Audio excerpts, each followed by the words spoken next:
乡亲继续来看，南投仁爱乡的合作村是台景9号川中米的生产地，当地居民大多数拢是赛德克的族人。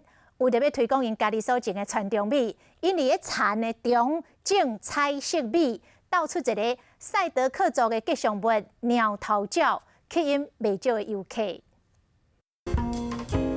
田园中有看到非常大型的鸟头鸟，这只鸟头鸟长看大约是20到30公尺，模样是非常古锥。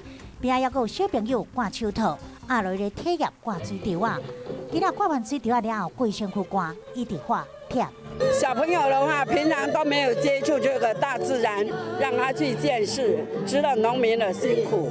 鸟头鸟的彩绘潮产就伫南投仁爱乡的合作村，是台景9号川中米的生产地。这边的水耕地的种植在海拔500公尺，所以说也算是在台湾最高的种植地。灌溉川中米的水是引用合欢山的山泉水。经过埔里的时候就有吃这种米，非常好吃。种川中米的农民大部分拢是住伫合作村的赛德克族人，因的吉祥物就是鸟头鸟。